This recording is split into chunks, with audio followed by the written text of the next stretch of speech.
sidoo kale dadkii xajka aaday waxay soo laabanayaan xajkii ayay ka soo noqonayaan marka in wixii tusaale ah oo arrimahaas ku saabsan ayaan wax yar khudbada kaga soo qaadanay oo ku jira waxaan ku bilownay xajka iyo arrimaha ku saabsan Soomaalideena xajka sida ay yani ka aaminsan yihiin iyo xaqiiq ahaan xajka sida uu yahay in wax la isaga tilmaamo ayuu mudan yahay Soomaalideenu qaar badan oo kamid ah waxay ka aaminsan yihiin intaad wax walba iska samayso oo wax walba iska qasato waxaas oo dambi ah oo aad gashay waxa kaaga filan xajkun baa tagaysaa xajka markaad tagtana xadiidkan baa lagu akhrinayaa inta xajka aad joogtid hadii ay xaaska kula socoto maalmaha la xarman yahay looma dhawaado oo wal iska deynayaa macsiyo inta xajkaas la joogo oo dambi ah oo muuqdo oo loo jeedana lama galayo wala iska ilaalinayaa qofkii marka xadiidku soo tilmaamaya xajiya man xajja qofkii xajiya falam yarfuth oo xaaskiisa aan xajkii intay xarmaanaayeen aan u tagin walam yafsuq aan faasiqnimo samaynin oo wax dambi ah oo daacada Ilaahay looga baxo aan samaynin rajaca wuxuu ka soo laabanayaa xajka ka yawmi waladatu ummuhu sidii maalintii hooyadii ay dhashay uu dambi la'aanta u ahaa oo kale ayuu uga soo noqonayaa xajka bas halkaas xadiidku waa saxiix waa muttafaqun calayhi wadadku waa loo akhriyay laakiin xajku in meesha la tagay oo kaliya ma aha waxa ku xiran tilmaanta waxa si cadeynaya xadiidka nabiga sallallahu alayhi wasallam uu leeyahay xaj bis muuru ku joojin in la xajiye laga soo noqday ma ah al hajj oo tilmaamaheele al mabruuru oo baarinimo lagu falay oo baari lagu noqday laysa lahu jazaa ila al janna abaal kala mala in janna qofka la galiyo ma ogiye waa xadiis saxiixa ma sha Allah oo ajir badan xajka inuu ku jiro tilmaamaya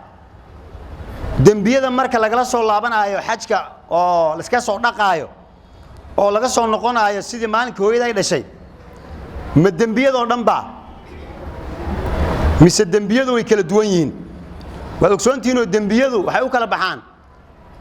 laba qaybood qayb waxay ka dhaxaysaa Ilaahi iyo adoonkiisa qaybna waxay ka dhaxaysaa adoomada Ilaahay dhexdooda dambiyada sidaas oo kala baxay Ilaahay iyo adoonkiisa wixii ka dhaxeeya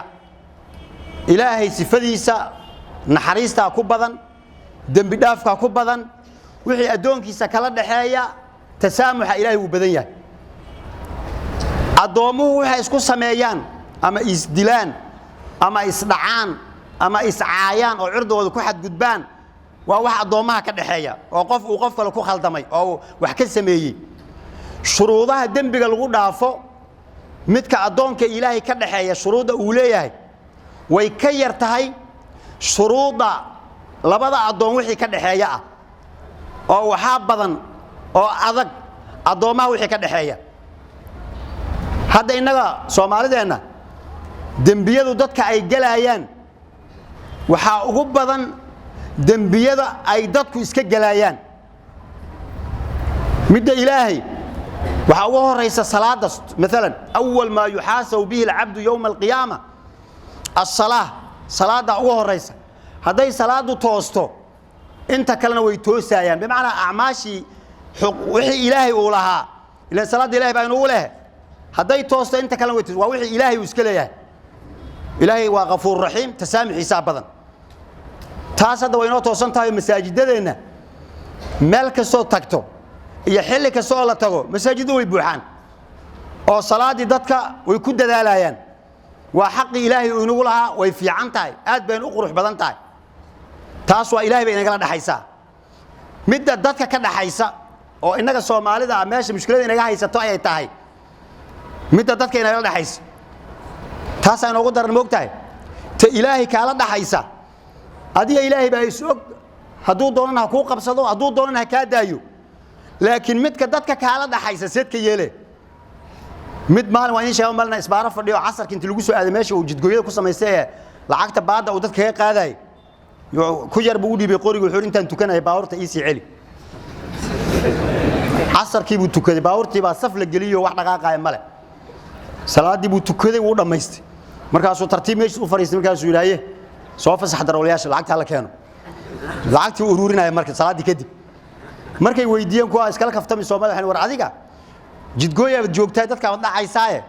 haddana casar baan tukanaya maxaad ugu hayso maxaad ka tukanaysaa waxba laga aqbali maayo wuxuu leeyahay ku sheegay wax laga aqbalin ani dadkan la dagaalsanahay maahin ilaahay ma la dagaalsanahay markaad mushkiladina haysata waa dad isla dagaalka waxay haysto waxa dhibka inuu hayana waa isdagaalka dhexdeena ah ta ilaahay moogtahay uu tukaday kaas oo waaba kaas wuxuu leeyahay isma dagaalsani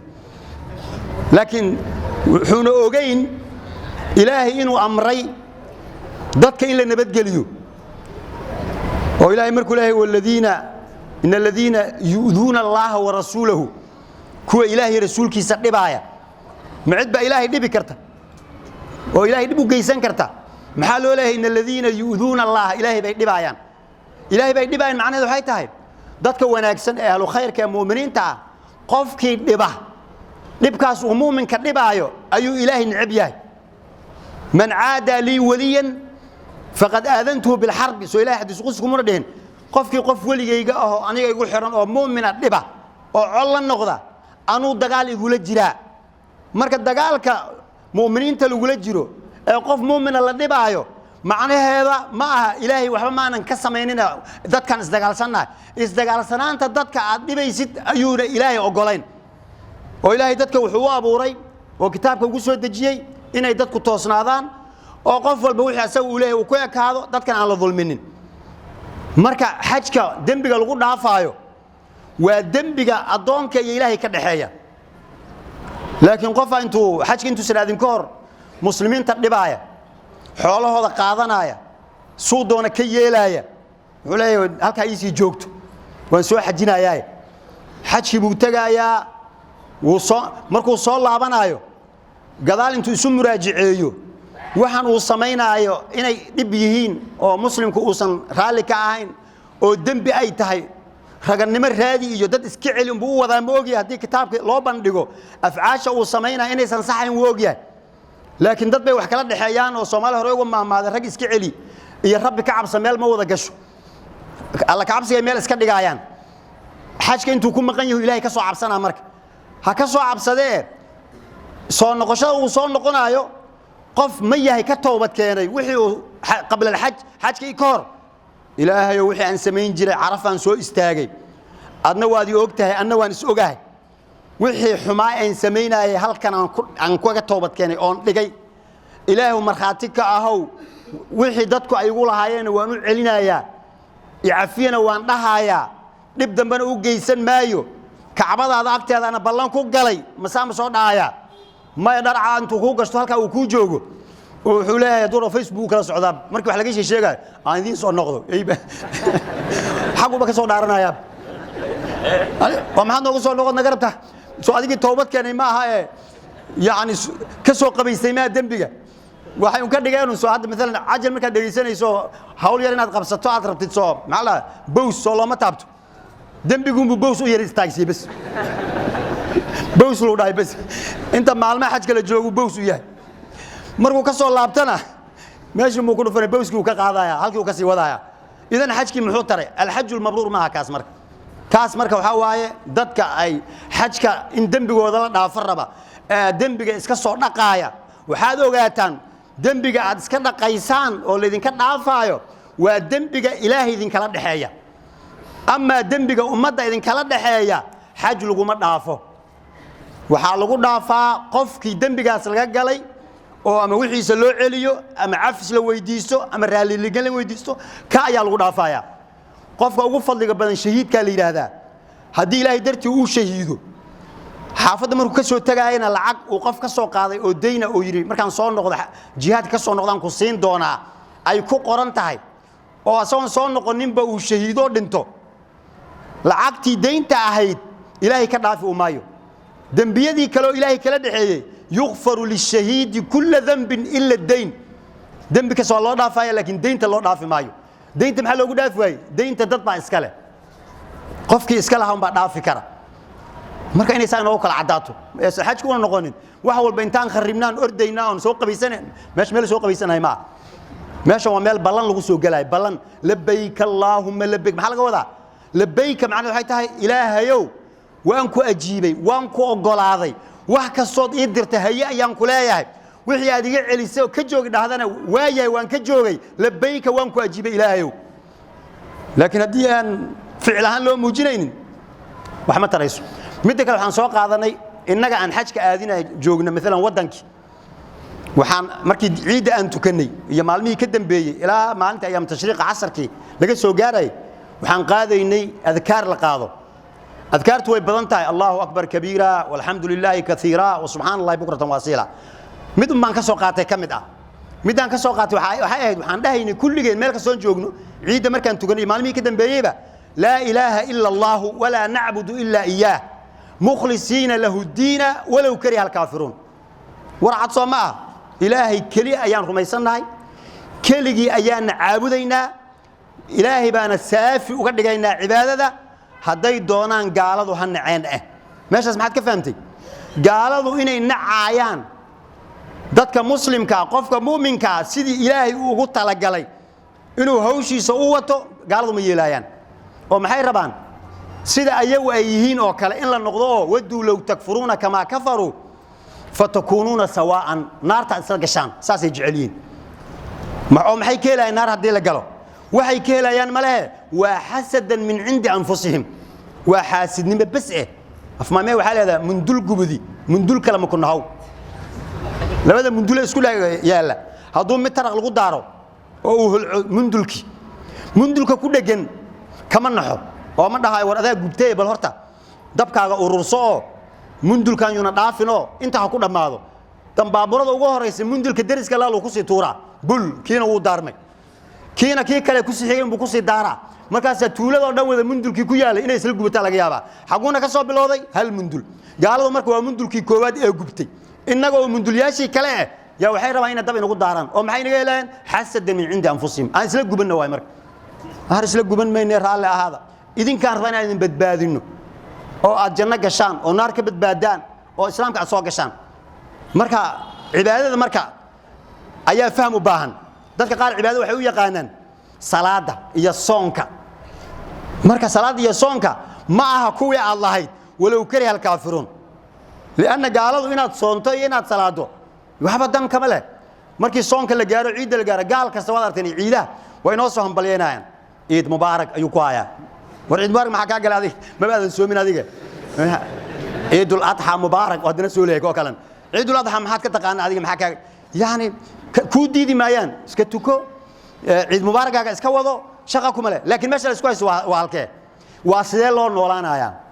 ومدو markay noolaanayso manhajka iyo hab nololeedkeedu waa sidee laba un bay mid tahay in manhajka Ilaahay uu soo dejiyay oo islaamka oo shariicada ah dadku ay ku dhaqmaan إنا أنزلنا إليك الكتاب بالحق لتحكم بين الناس بما أراك الله إنها تذكر لغو حكمه إيما كتاب كان حكم كيسو وقت هروها إنت أسكت إنسان سي أنك أن ولش نقانه أو أن إذن كو قرنه إذن كو هبينه أو حلال يا حاران يوحكو سابسنة آخرين إنت أسكت نافتان الدنيا دان ساد راح يسان لهيدين فري ساد نقول لهيدين أيان إذن قابين أنا هب كانوا نولادا iyo ma habka idinku noo sheegi meeysan aan noolaanayne ilaahay sidoo uu noolaadana dhahay ee sharcigiisu uu noogu sheegay ayaan qaadanaynaa u noolaanaynaa naga leexda maya kaas ma yeelayno oo ma inaga inuu bilaabeen maya quraanku markuu soo degay oo nabiga ay joogay ayaa waxa la yuriiduuna an yudfi'u nuur allahi bi afwaahihim wa ya'ba allahu illa an yutimma nuurahu walaw kariha al-kaafiruun tiin baan sii wadno ciidi waxaan dhahnay waxaad nagu ogtiin caalamka oo dhan oo ogaada annaga ilaahay kaliya ayaan rumaysanahay sharcigiisa iyo diintiisa diin noo ah asagaas ayaan caabudaynaa cibaadada oo nolosha dhan wada waafaqsan ah hadaa doontaan gaalaha daatiin nabadiida ama nace annagu waan rumaysanahay saasaan ogolaan manhajkeenu waa sidaas afka markiisa laga yiraahdo oo noloshii la yimaado waxa loogu imaanayaa sidii si aan ahayn taasoo marka ma noqonayso yaquluuna bi afwaahihim ma laysa fi qulubihim wa iska akhrinayaan bas marartu wala adri وان اسكا كورمراي لكن معانيdeeda ma dhuuxino kelimadan maxay sheegaysaa maxay ku macno tahay maxay ku fadhidaa ma hayno taas mid baad marka dadkii xujayda ahana nasiixiyo waana waxay tahay saad u toobad keenteen oo ilaahay hortiisa aad uga soo ballan qaadeen in aad dambi galaynin oo ilaahay noo dhaaf aw lahaydeen markaad soo noqotaana dadka uga horeeya daacada masaajidada khayrka hal idinka garto dad ilaahay ballan la soo galay inaad tihiin oo dadka qudwa saalixa u noqda dadkii gudaha joogayna shicaarkii aad kor u qaadeen ahayd annaga ilaahay bas ayaan caabudaynaa waxna u shariig yeeli mayno mukhlisiina lahu diina walaw kar hal kaafiruun haday doona haba noo diidan gaalada laakiin annaga manhajkeena islaamka ayaan ku qanacsanahay kaasaana wadaynaa kaasaan laga run sheego duca badan ayuu wadanku u baahan yahay maalmo khayr ayaan ku jirnaa ilaahay wadanka inoo dejiyo dadkeena Soomaaliyeed khilaafka uu ku dhex jiro ilaahay khilaafka inaga saaro ilaahay musaalaha caam ah inoo soo dejiyo dadkii musaalaxadaasi qaban lahaa oo ilaahay gacantooda khayr uu ku xaqiijin lahaana ilaahay banaanka inoo soo saaro ilaahay ummadan ha u sahlo ummad ahlu khayr ah oo wanaagooda ka shaqeysa ilaahayna gacantooda wanaag uu ku xaqiijiyo qofkii khayr ummadan la raba ilaahay khayrka ha waafajiyo qofkii ummadan Soomaaliyeed ee muslimiinta ah ee taariikhda dheer leh ee dhibaatada badan soo martay xanuun iyo dhibaato inuu ku sii badiyo rabana ilaahay shartiisa ha inaga qabto haduu ilaahay khayr la doonayo oo qalbigiisa wax yar oo khayr ku jira Allah soo hanuuniyo haduuna khayr ku jirin oo dhimashadiisa iyo baabiisa ummadu aydan ugu jirtana Allahumma ahlik man fi halaki صلاح الإسلام والمسلمين وأصلح من في صلاحه صلاح الإسلام والمسلمين اللهم ألف بين قلوبنا وأصلح ذات بيننا وجنبنا الفواحش منها ما ظهر منها وما بطن اللهم ارفع عنا الفتن والمحن ما ظهر منها وما بطن اللهم اجعل هذا البلد آمنا مطمئنا وسائر بلاد المسلمين وصلى الله على سيدنا محمد والسلام عليكم ورحمة الله وبركاته